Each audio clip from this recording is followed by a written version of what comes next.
Hi, everyone. Welcome. My name is Meredith, one of the FOF educators, and I'm excited to be doing a sew along with you guys today. One of our new holiday projects that they just recently put up on the Creative 8 website are these little gift basket little guys right here, little fabric, I don't want to say gift baskets, but fabric boxes, maybe fabric gift boxes. So this is what I'm going to walk through teaching you how to do today. If you have any questions or want me to show you something again or need clarification on something, feel free to type that in the chat, and Amy is in the background and she will pass those along. If we don't know the answer to it, we will find it out and I'll come back and check that and we'll get that answered for you. If you're watching this later as well, feel free to continue to ask questions, things like that, share your experiences. We'll be checking those comments for about a week or so afterwards, and if something comes up, we're happy to help you with that as well. So these are, again, the little fabric gift boxes right here. It looks like they're not even, but it's just my angle at them, like my camera and everything. I was trying to show Amy earlier. But this is the smaller one here. And I would say this one is about, let me see, I think it's like a 5. It's a finished 4x4. So that's this one right here, all the way around, just a little square one. And they tie at the top with 2 of the sides. I'll undo that. So they tie on 2 sides, and then it has a snap for the other 2. So you can snap it. You can do, these are just plastic snaps here. You could do a sew-in snap. You could do a buttonhole with a button, so many different things. You could add 2 more ribbons right there too. There are 2 sides that are a little bit longer than the other. So like you'll see that my lighter color are longer than my darker color here. I don't know if you can see that there. So it just depends on up to you, but the longer sides are the ones that go down in there and hold it closed. And you could put some like crinkle paper, tissue paper, put a gift card in there, put a fun little piece of jewelry or, anything like that. But it's a good little gift box, I almost said basket again, gift box that you can give to somebody and they can have it and use it again. We like to reduce our waste and things like that. So this would be a good thing to use over and over again all the time. And then I have a bigger one here. There's this one, and I did this one in 2 different color pinks, and same thing, ties up at the top. This one is about, let's see how tall this one is. This one's about 7 inches tall, and I think it's still 4, or no, this one's 5 wide. So this one's just a little bit wider and a little bit taller too. So you could definitely put some fun little gifts and things like that in there as well. With this one, I did embroidery across the top of it, where with this one, I did decorative stitching on it. So I'm going to talk you through the embroidery today, and then we're going to do some decorative stitching. And I'm going to give you some little tips and hints with some things that I found when I was making my square one over here. So you can find this project on creative8.com. I believe Amy has posted it in the comments on Facebook and YouTube, so you can access it there. I think they're just called fabric gift boxes. But when you download it, you can download the cut files. So if you have a memento, you can have it cut directly on your memento, or it's going to give you the template paper pieces that you can print off as well to cut yourself manually. I cut all of mine on my memento, super quick and easy. If you have one, I suggest doing it. It was really easy to do. So you're going to have 2, I'm trying to see, here we go. These are the ones. I've got a lot of different stacks going on here with the processes to show you guys. So you're going to get 2 pieces like this and 2 more like this. So you'll notice that the lighter green is actually bigger, or I'm sorry, is actually, the lighter green right here is bigger than this. So the bigger piece is going to be your B piece, and the smaller piece is going to be your A piece. So you're going to want 2 outer pieces of each, or they could all be the same color too. If you didn't want to do 2-tone colors like I did on mine, you could make them all the same. So you're going to have 2 outer, 2 inner, A and B. And then you're also going to have 2 outer, 2 inner, or two inner lining. So you'll need 4 of each as well for that. So 2 of A and 2 of B for the lining as well. So 8 total pieces is what you're going to have. The only extra thing that you're going to have is stabilizer as well. So I use Decarbon, and you're going to put that Decarbon on the outer pieces to give it that stability. But the Decarbon is going to be cut just a little bit smaller than the pieces are. So you'll see on here, is one of my A and B outer pieces, and it's got the Decorbond in it, and I've labeled them too. When you cut it on Memento, it actually will draw out the A and the B for you so you don't get them confused. And it will also draw the little circle where you would put the snap if you chose to do a snap as well. So I think that's super helpful. So again, you're going to have, let's go through this one more time. 2A, 2B of your outer pieces, 2A, 2B of your lining pieces. Then you're going to have 2A and 2B of the fusible stabilizer, whatever type you would like. Again, I use Decorbond, and you can see it's holding itself up all on its own with that. I didn't put it on the lining. You're only going to put the stabilizer on the outer pieces. So any questions on the pieces and cutting? Again, if you don't have Memento to have your machine cut it, the template pieces are there for you to print out, and you can cut them manually as well. It's just as easy. Any questions on that really quick, Amy?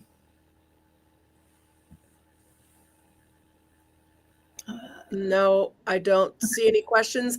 I'm going to post the link in the comments as well. It's in the description, but I'm going to post it in the comments too. Thank you. I would suggest too, so I pre-cut my pieces with the stabilizer on them, and then I did the embroidery. So you're going to see my embroidery on it right here. You could have your pieces already cut and do the embroidery on them, or you could embroider on your fabric and then manually cut with your templates the size that you need.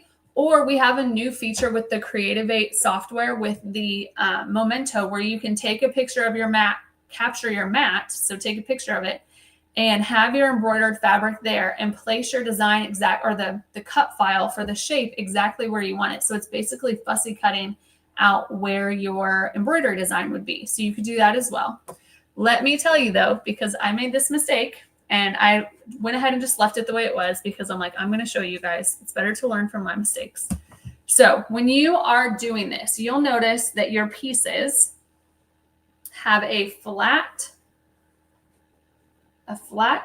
edge right here and a point. The flat edge is the top. Do not forget, the flat edge is the top, not the point. You would think, oh, I'm going to put this on my hoop to embroider like I did. And I did mine upside down. So I did this really fun SC for Santa Claus, and I did it upside down. And I did the same thing with my candy cane right here, this super cute candy cane. And again, this is how it's going to be. It's going to be upside down. So again, I could take my SC that I have here and probably cut it down to the smaller size and still use it. But just keep that in mind. The flat part, not the pointy part, is the top. So just make sure that you're putting it the right way when you do that. My other two that I had done over here, it didn't really matter which way was the right or the top with them, as long as I just aligned everything. So just learn from my mistakes. Meredith, I do have a question about cutting. Yes. Somebody wants to know, can you cut the design after you've pressed on the Decorbond? You could, yes. But the reasoning I wouldn't suggest doing that. And the reasoning you don't want to do that is because, let me show you. I have one here that's already sewn together. You actually use, I don't know if you can see. You actually use the stabilizer side as your guide for when you're sewing. That's your seam guide. So, and you're going to have all that bulk in there as well, if you think about it. So when you sew that together, that bulk, and then we're going to have all the way around all of those seams. So you could, but it's going to be a little bit bulkier and a little bit more cumbersome to use. And you don't have that seam allowance, because this is a little bit bigger than a 1/4 inch seam allowance for what they want you to use. Let me see here. It's more like 3/8 seam allowance versus a 1/4. So just keep that in mind if you did fuse before you cut things out. Any other questions? Nope, nothing yet. Although just a nice little laugh of saying, nope, none of us have ever done that before. We've never embroidered anything upside down. Nope, not at all. So again, learn from my mistakes. Flat part is the top, not the pointy part.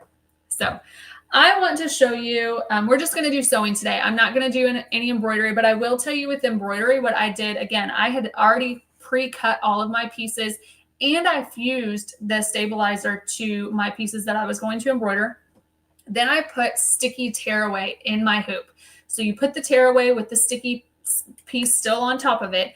in your hoop, you take a pin and you score it and you peel that back. So what's in your hoop is now sticky. And I was able to apply my outer piece to that sticky tearaway. I didn't have to hoop it, things like that. You can still do the fixed stitch if you would like, and then you can embroider out your design. And then you just peel it right off and peel away the tearaway. Super easy if you wanted to do it that way. And that's what I did for my embroidered ones. But for the sewing ones, I just want to show you a couple tips and tricks if you come into a situation like I did. So let me find the one side. So if you look here at this stitching, everything lines up really well. Like all of the little, this is like cross stitch stitching. It all lines up really well. But if you look at this side, do you see the even spacing? Do you see this one in the middle with that little hole? I'm trying to move my finger with that little hole right there. And it's in that same spot on all of them. Do you see that right there? So I was like, let me take this into balancing. Sometimes the stitches will be off by a minuscule like that. So here, I did it on another one. So do you see the bottom one of this? Do you see that little hole right there? And it's in this same spot in every single place. So it doesn't have anything to do with me and how I was sewing with the stabilizer or anything like that, because it's consistent. It's always that same place where you have your little hiccup. So you can balance that. So I'm going to show you how to avoid some of those things if that ever happens for you guys. So we are going to come over here. I already have, again, 2 outer pieces, and I have my stabilizer fused to them already. And then I'm just going to use a piece of tearaway too, just an extra that I can just pull off if I need to. And we're going to do some decorative stitching on these. So I'm going to come over here and we're going to choose, let's go ahead and just choose the one that I think this is the one I did here. Yes. So this is the little cross stitch. I think it's under quilt, right? Or no, needle art. Needle art, category 3 right there. You're going to find some of your cross stitch looking, like more hand stitch looking stitches right there. So let's do this one first. And I'm going to go ahead and turn on my projection, and I'm going to do my stitch guide and my preview. I want you guys to sort of see this over here. Can you guys see? There's my stitch right there. And then I've got my red line. So I can keep that red line lined up with my line all the way across. For this one that I did here, I knew that I wanted it to line up as I went all the way around. So I found the middle of each of my pieces and I did that first stitch there. And then I used my grid. So I'm going to show you how to use your grid to keep things evenly spaced as you go all the way around so that when you line it all up, it all lines up well. So this first one here, I'm going to stitch it out, and I'm kind of hoping that it's going to stitch out wonky like I was showing you a second ago. And then we're going to make the correction to it. So line that up there. Any questions or anything like that so far as I stitch out some of this? Because I want to have a good portion right now. I'm sorry, no questions right now. Okay, perfect. If there are not any questions, I would love to know what you would use your boxes for. I was thinking also that these would be great for birthdays. These would be super cute for Valentine's Day. Make little red ones and pink ones with like a heart and an arrow, things like that on it. They really would be good for any type of holiday or occasion that you can personalize and give somebody a gift that they can keep and, again, reuse over and over. So I would love to know what you would use it for, and if you've already made them too, what you use them for. Because I think this project's been out, it's been out a couple weeks now, so I was really excited when it came out. So almost done here.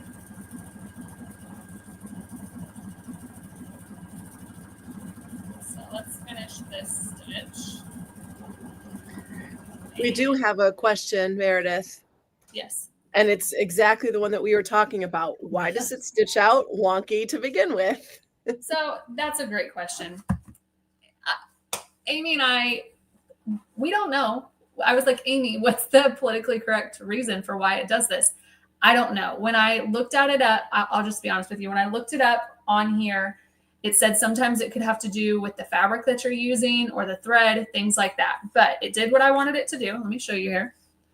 So you'll see that there's that little bitty space in the same spot on all of them that's open like that, right? So I'm going to show you how to fix that. I may not know why it does this, but I'm going to show you how to fix it. So any other questions before I move on to this? Oh, cookies would be good. Oh, that would be so cool. That I was just going to say, yeah, Yes. cookies and little stuffed animals. Oh, yeah. Nice. I'm secretly hoping, because my husband may hear me in the other room, maybe some jewelry in one of them too. I think that would be quite fun. I see that other question. When the thread breaks, what's the secret to getting it lined back up? So it depends on where it breaks at. If it breaks at the beginning of a stitch or at the beginning of the sequence of stitch, you can start it right there. Other than that, to me, I personally just take it out because I really haven't gotten too far.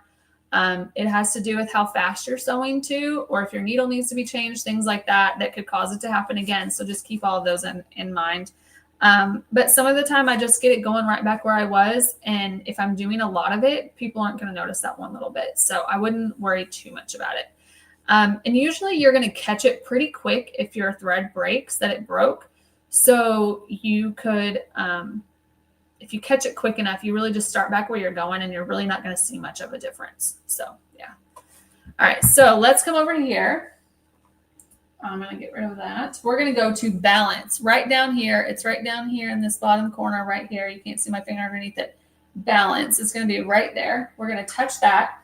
And because that stitch is already loaded in there, that's what it's going to pull up on here. So this is what that stitch should look like. That little gap should not be there. So what it wants us to do is basically make the screen look like what our design looks like.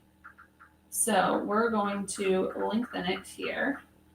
And you see now I've got that gap right in there. You see that? And it's consistent. And that gap is in the same spot on the screen where it was at. So I think that's pretty, you guys can see that's pretty close. Let me zoom in a little bit. Oh, that's what I get for touching. You see that? That looks pretty close to the same there. So hold on one second. I'm going to fix this camera here. I touched it and now it got loose. Hold on one second. All right. So once you get it to where you want it, down here, there's a little check mark down here at the bottom. We're just going to touch OK. And that's going to pull it back up. Now I'm going to do that same stitch again, but on my other piece, because I've got two of these pieces here. I'm going to sew it out again and let's see if it fixed it. Fingers crossed, right? So.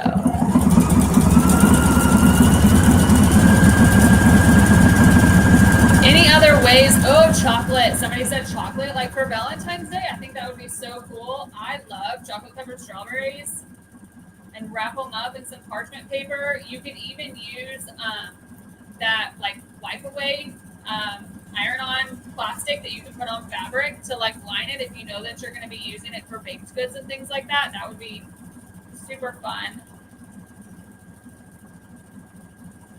So hold on, I'm not going to stitch all the way down this, so I want to stitch a good portion of it so you can see.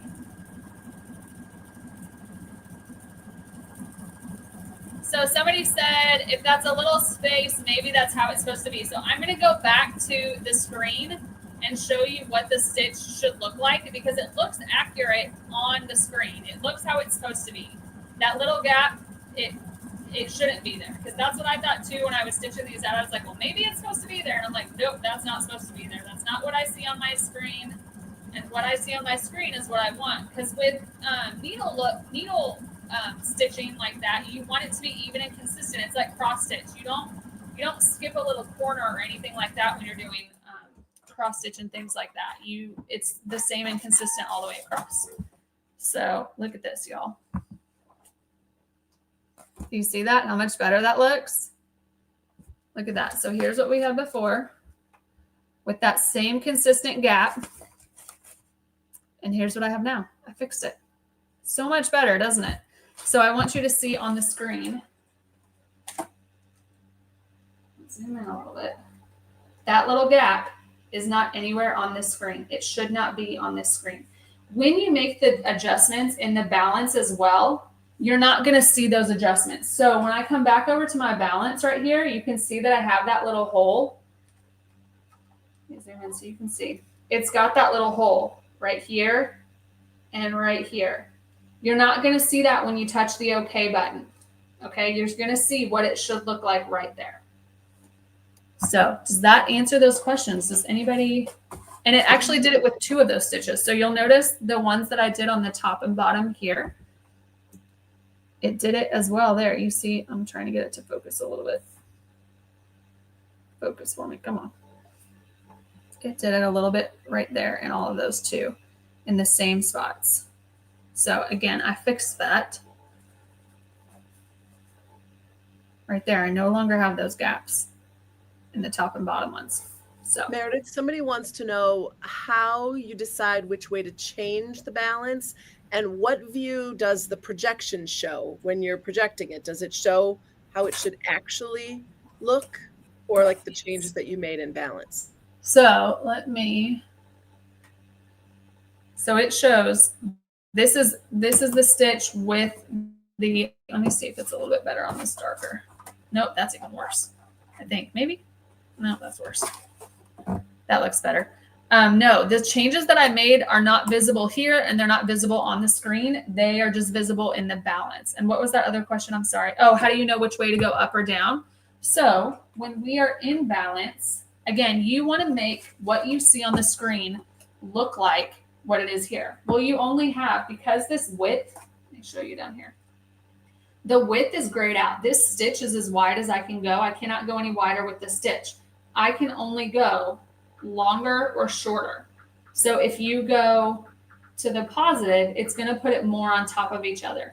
Where if you go negative, it's going to pull it back. And now that's going to look like the stitch that I have here. Hold on a second. You see that? This was my original one, and that's what I want it to look like. So that now when it's kind of like working backwards in a way.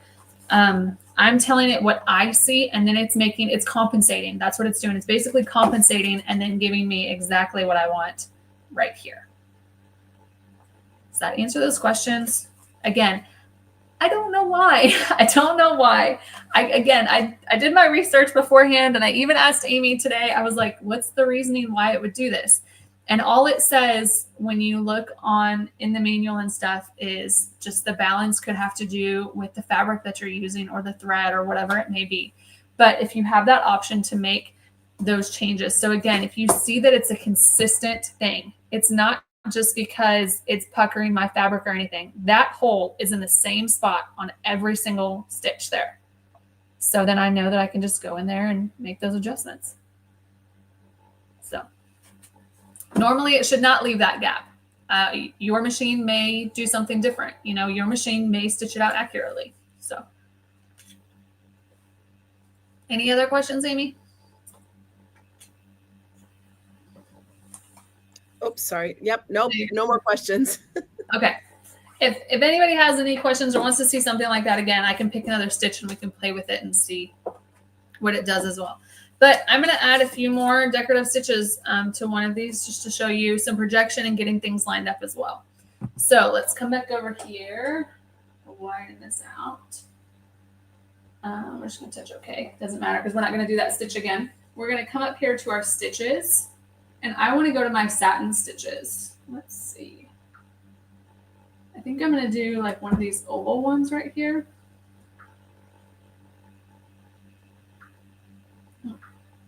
And let me see. I think this other one is a little bit smaller.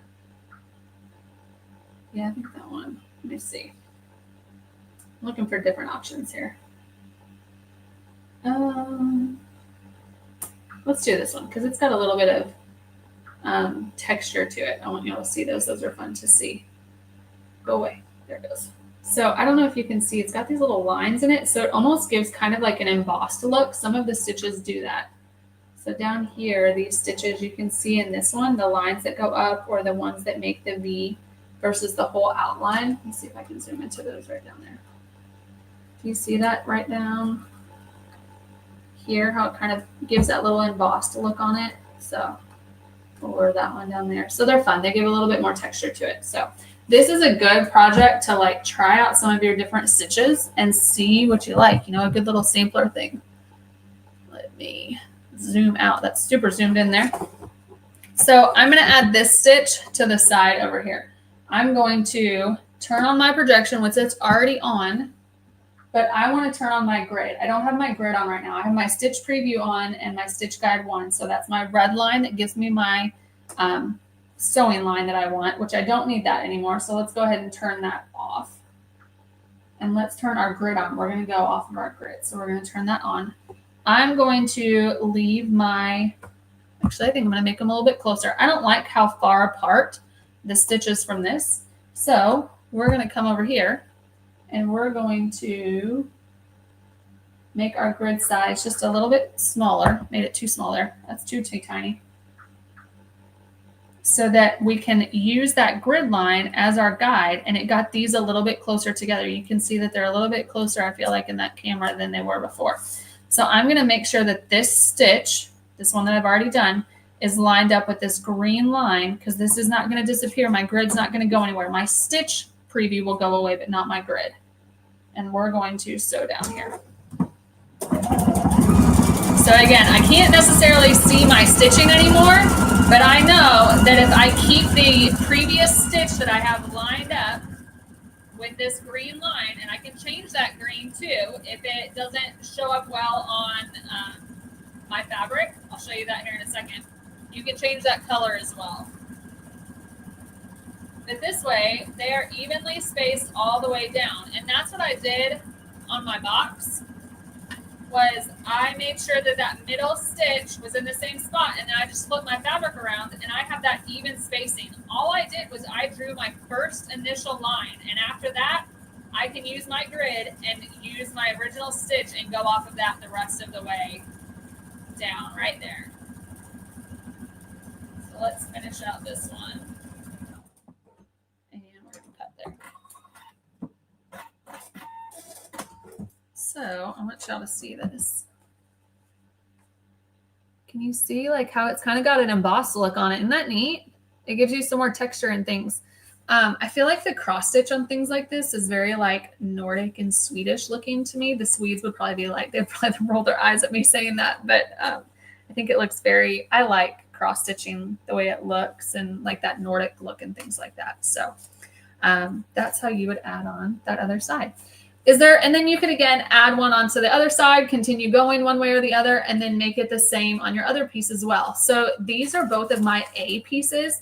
So they're actually going to be on opposite sides of each other. So they won't be matching up. But what you could do is take your B pieces that are right here and do the same thing, or do something different, or not do anything at all and just have it on two sides. So like with the embroidered one I did, I just did it on one side. And then on this one, I did it on all four sides. So lots of different options there. Any questions on that before we move to assembly? Because that's really what I wanted to show you, is putting it all together and getting that finished look. I think you are good to go on. Okay. Oh, no, wait. There's somebody who wants to know if there's any way to adjust balance on a machine that doesn't have like all the bells and whistles that you just showed there. Balance is a feature that's on this particular machine. I feel like it's on not just the top of the line. This is the FOF Creative Icon too. It's not, Amy, it's not just on this one. It's on some of the ones below it as well. I don't know how far down it goes, but it is available on some of the other FOF machines as well. And it is on some of the HV machines too. Yeah, I think so. I think a lot of the machines that are computerized and have those kinds of decorative stitches all have a way to balance stitches. Yes. Yeah. And I like that it's not really hidden. And that's what makes me know that it's not something that I can't not do. If it's right there on the screen, they're telling me that I have that option to do it. I know sometimes when it comes to adjusting tension internally or in the bobbin case and things like that, it's kind of harder to work around. But I mean, that's right on the main screen. So I know that that's something that they trust me to do as a sewist, to make those adjustments. And if it doesn't work out, you just go back and select your stitch. It's going to go back to the way it was. So again, always test out your stitches if you're doing it on something super important. But if you're just stitching out just to see, you're not going to be able to tell that all of my, you know what I mean? When it's all said and done, it's not a big deal. I just made the adjustments as I went and just kept on going. I didn't redo my pieces. So, all right, so let's assemble. I'm going to set these aside because I have another set. Let's see here. You are also going to need, I mentioned snaps, and then you're also going to need 2 pieces of ribbon. If you don't want to do snaps and you want to do ribbon, you could do another ribbon underneath there. If you wanted to have 2 bows, you could do snaps, but I'm just doing the 2 ribbons. And the ribbons are actually going to go on the shorter. So you're going to see when this is lined up here, the A piece is the shorter one compared to the B, and they're lined up right down here at the bottom. So we're going to end up putting the ribbon on this side. But I have 2 of them sewn together already to show you. Where's that? Okay. So for the first one, I went ahead and just did the 2, and then we're going to put them together. So you're going to see it again. So I have 2, I've got a lot of different pieces over here. I have 2A with the darker pink, and I have 2B with the lighter pink, and they are sewn together on one side already. So I used a different color thread so you could see it. I didn't really want it to blend in because I wanted you to be able to see. And I sewed along my stabilizer edge right there. And it, like I said, it's about a 3/8 inch seam allowance. So I've done that twice. You're going to want 2 of those sewn together. Be mindful of how you sew them together, because then you're going to end up putting all 4 of them together, and you don't want the wrong pieces sewn together. But I wanted you to see when we put these together, we're not lining up this flat edge up here. You can see that it's got that bigger piece for the pink sticking out. We are lining up the bottom edge with the point. So if you line that up like that,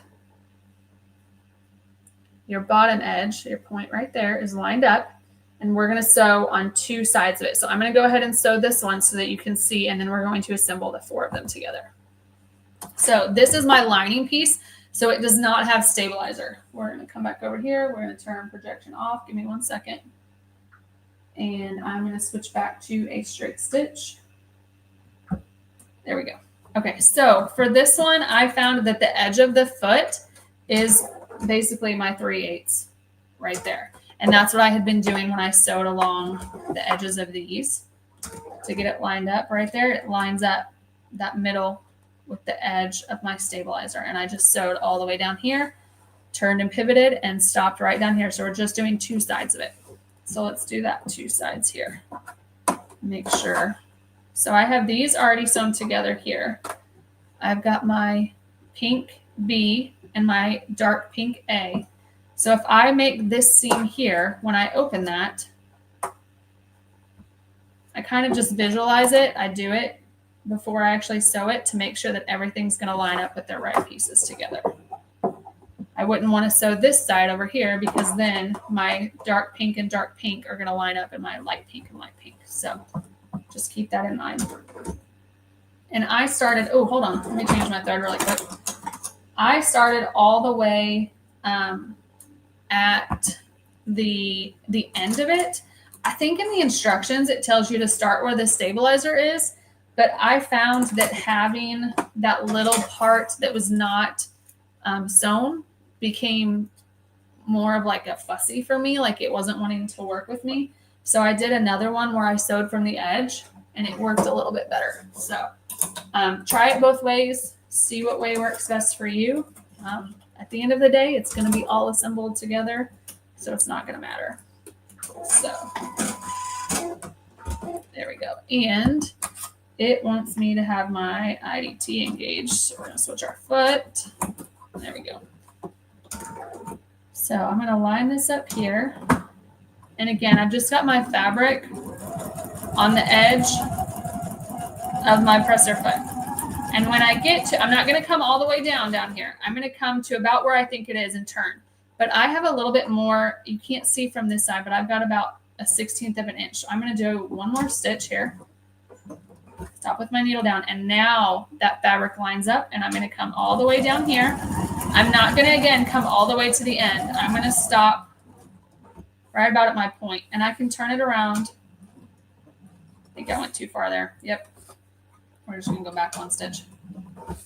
And then that lines up so I know I'm good there. So now we're just going to cut it there. You can lock it in if you want. For time's sake, I'm just going to do that. So I just have those two sides together like that, and we would line up our next ones. I'm going to line up my ones for my outer piece here, so you guys can see how I put all this together here. So I've got my two pieces, might be easier here. My two together like this. I'm going to now connect two of those together and line them up. And if you would like to pin or clip them in place, you can do that as well.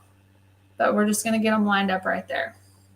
And I like to start at the top opening versus the point down there. I like finishing in that point versus starting. Again, it's a preference. You pick what works best for you. So you're going to notice it's a little bit cumbersome with all of this in here, but you can get it all just folded out of the way so that you're not sewing, one's not caught up under the other or anything like that. Line that up there. Nope, I'm still in reverse. We're going to go forward. And just sew right along the edge there. And what's nice about doing the outer pieces is you have the stabilizer there, so you know roughly where to start and stop. So you don't have to, worry about making sure you're lined up and everything. So start doing this, and when you get to, halfway through there, you want to make sure that nothing's built up under there. You want to have this smooth so that those are the only two pieces touching, because these other pieces under here can get caught up. And you just want to make sure that you're coming all the way to where you ended your other stitch, right down here. And if you have that fabric underneath there, it's going to get sewn into that seam, and then it's just not going to come out just right. So now I have all four of them together like my little turkey feathers. And now we're going to sew that last one together. When you do the outer piece, you're going to sew all four, because y'all are probably like, well, wait, how are we going to turn this? When you do the outer pieces, you're going to sew all four sides like normal. Okay. So let's sew this next one here. Is all of this making sense so far with, putting it together and getting things lined up? Because if not, I have quite a few more already pre-cut that I can show you again too. Just let me know. So before you get going, just sort of get it lined up. And this is going to be the bottom of your box. So if it's not completely, accurate, it's not a big deal either. Let me show you. So now all of them are together. And here's the bottom of like my green one. I mean, it's pretty well lined up. And then this one's a little off, but it's still not too bad. So really easy, just like that. We're going to leave this wrong side out, okay? Because we're going to put our lining in it in a second. So I'm going to come back to my lining pieces. I didn't want to confuse you too much yet. So I've got my two lining pieces already right here, and I'm going to do that same process. I'm going to do one more side the same way. Then we're going to do something a little different for the fourth side. And this is what I don't want you to forget, because then you won't be able to turn your piece. Amy, are there any questions or anything? No questions, but somebody did mention wondering how it would work using a foam stabilizer so that you could maybe quilt it and get it to be a much more, stable, I guess, box. Yeah. I think it would be okay. The only thing is, again, you want to cut away the bulk at those seams. You don't want all of that bulk there. It's going to be too much to work with and deal with. You're more than welcome to try and see if you can get it lined up just right. But I think it's going to be a little cumbersome to work with and sew with. But definitely go for it and try. So I've got three sides together, my little turkey feather looking little fan here. But for this last one, we need to leave an opening because we're going to turn it through our lining piece. So what you want to do, this is my point, or not my point, like my opening side over here. I'm going to start here like normal, and we're going to sew about 1 inch. We're going to stop. Then we're going to start again. We're going to leave like a good, about 3-inch opening there, and then sew the rest of the way. So let me show you all that. And I always tell Amy, I feel like I'm not going to have enough content to fill the hour. And then here we are, 20 minutes left. So when you sew a little bit, you want to reverse it. Oh, my bobbin thread's running low, but I still got enough. We're good. You want to reverse it a little bit to lock it in, because when you're pulling all of that through here, you're going to put some strain on those stitches and you don't want them to pop. So I just did like a little inch right here, and I'm going to come up here a little bit, leave an opening. Not rocket science, I promise. Whatever works best. Reverse and forward, and then sew till you get one more stitch. There we go. Now we're lined up. And then finish it. And again, I fold under all of those pieces so that there's nothing here except the 2 pieces that I'm sewing. I don't want anything up in my seam right there. Just like that. And then we're going to cut it. So for this piece, this is our lining piece with all of our pieces together. We're going to turn this right side out. So, and this is the easier one to turn right side out.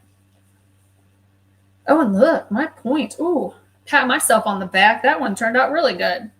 When you've done a couple of them, you start to get a little bit better at them. You see my point there? That lined up really well. So, and it's going to be on the inside. Nobody's going to see it. So we have our little hole here for turning. What we're going to do now is we're going to take our outer piece and our lining piece. Well, first, let's take our thread, or our ribbon. We're going to take our ribbon. And again, you're going to see that my darker pink are shorter than my lighter pink. We want our ribbon on our shorter pieces. Our A pieces is where you're going to put the ribbon. We're going to clip it right there in the middle. Let me show you. With the right side of the ribbon facing the right side of the fabric. So like my ribbon has little dots on it. So I want that facing my fabric. The right side's touching. And then we're going to take our second piece of ribbon and do the same thing on the opposite side. So like this. You see that? 2 separate ribbons clipped to my shorter A pieces here. Okay. Then what we're going to do, we're going to take our lining piece, and my bigger pieces are just going to line up. We're going to shove it right in there like this. And I like to just find those landmark sides. So like the part where my ribbon was, I took that clip off and lined it up. So I've got fabric, and my ribbon is right in there as well. And then I'm going to do the opposite one right here. Line that up like that. And then we're going to do the other ones. My 4 corners here. Like that. And then my 4th one. And I live in Dallas. I think I've mentioned that before. And we have had storms all day, and it is starting to storm again. So I apologize if you guys can hear the rain, and hopefully my power doesn't go out. What I like to do also, and this is completely optional, is I want to line up my corner seams. So like these little corners right here. So, and I want to split my seams so that they're going different directions, and that those seams will fall into place with each other. And then I'm going to clip it in place. So just like that right there. So that when I get my seams together right there, everything lines up really well. You see that in my corner piece there? So I'm going to do all 4 of those. Any questions or comments or suggestions or anything while I get these other 4 little corners together here? Nothing yet. Okay. And y'all have got me hungry thinking about cookies and chocolate in here. I didn't really eat lunch today, and y'all said that, and now my stomach all of a sudden is growling at me. Okay, so I have got all 4 of my top little points clipped with my ribbon and my 4 corners. Now what we're going to do is we're going to sew all the way around this. And again, we're going to use the guide of our stabilizer as we go around. So I'm just going to take my first clip out here. I don't think there's a best place to start or stop, I found. So I just always start at a point here. So I've got my 2 pieces lined up. My lining and my outer piece are lined up here. And we're going to start right there in the point in the corner. And you can back stitch if you want to lock it in, or you can do the lock-in stitch. And this is where you want to stop with your needle down, just like we did when we were doing our sides together, so that you can then just pivot and keep sewing. I don't want to worry about this little clip, this little corner point until I get a little bit closer. Once I get a little bit closer, I'm going to get this as flattened out as I can. Okay, can you guys see all of that right here?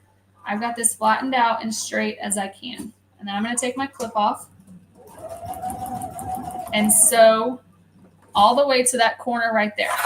Then we're going to pivot and we're going to start sewing up to the next one. Just like that. And I know that my ribbon is on this darker piece right here. So when I get to my ribbon piece, stop there, pivot, I'm going to actually just reinforce it. I don't think you're going to be putting anything super heavy in these boxes, but you know, you never know. Just reinforce it just a little bit. We're going to turn and pivot.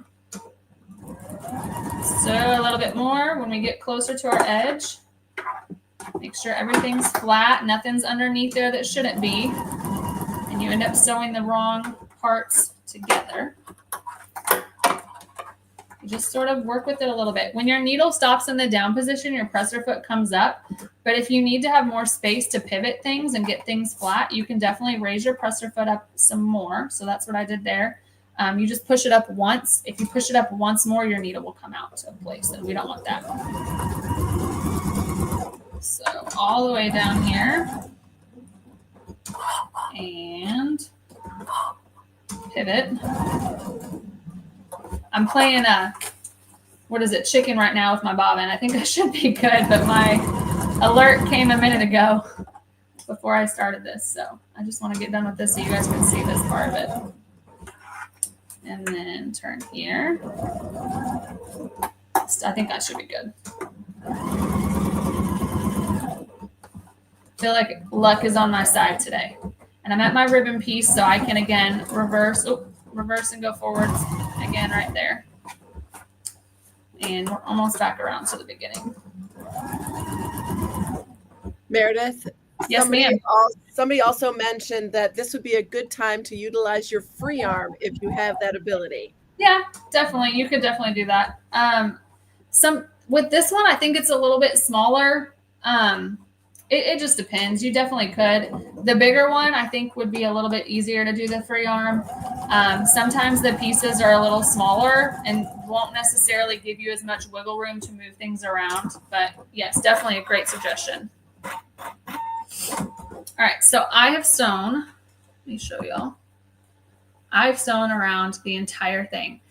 And the way we're going to turn it is we're going to pull that lining back up, find where that hole was, right here. And we're going to pull everything through there. Just ease it in. Don't have to force it or anything like that. And then you just pull those up. Pull your ribbons up. That's going to pull up your two sides there. Like that. And then you can still get your fingers in there and push up all the other sides and get your corners and everything lined up. Hold on. There we go. And one more. There we go. And what's really neat is I was thinking, man, how's this, like, is it going to fall into a box shape really well? And it really does. Like, it doesn't, there's not much more you have to do. It really does just fall into itself. You can, and this is what I should have done on these sides. I didn't have to do it on my others. Oh, see, this one turned out good.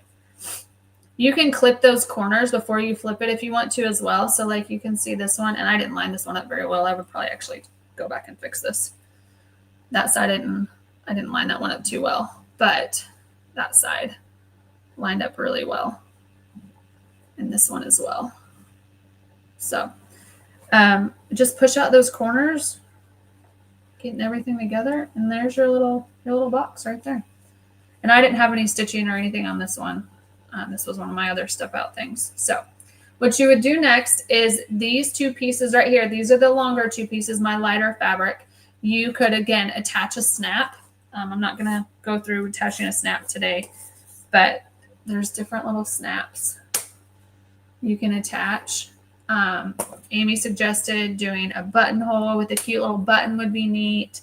anything like that. So and then you would close up your seam as well. Don't leave your seam open. You're going to lose something down in there. But you can tie it all up. I'm just going to tie this one up because it works better to have those snaps. When I did the snaps, let me show you too. I had them overlap some more than I probably needed to, but it just kept it tighter in there so that I didn't have to worry about it like popping up on me once I tied my bow there. So I just put the snap in just a little bit further. So any other questions or anything like that that I can show you again? I'm going to tie this one up so you can see it again. But there's one of the little boxes. And there's the other one. Fun little guys. Anything else, Amy? I'm not seeing any more questions. Okay. Well, look at that. I still ended just a little bit earlier. But, well, thank you all for joining me today. I hope that you will go out and make these yourselves and use them for the holidays. I feel like we still have a lot of time before the holidays really hit us. I feel like after next week, it's going to hit us really hard. But hopefully you've got some time to sew and enjoy things for yourself and sew for others. And again, if you have any questions or anything like that later, feel free to come back and ask them. Or if you make them, I would love to see what yours turned out to look like as well. Well, thank you all for joining me. And our next live is going to be December 4th, right, Amy? That's correct. Yep. December 4th, and it's with Claire from Canada. I love Claire. She's great. She's got so many great ideas. She's going to be doing a creative holiday, right? Is what it is. She's going to be doing quite a few different things, yes. Holiday inspiration things. So join her on this page on December 4th at 3 p.m. Eastern, 12 Pacific. Well, thank you all again, and we'll see you next time.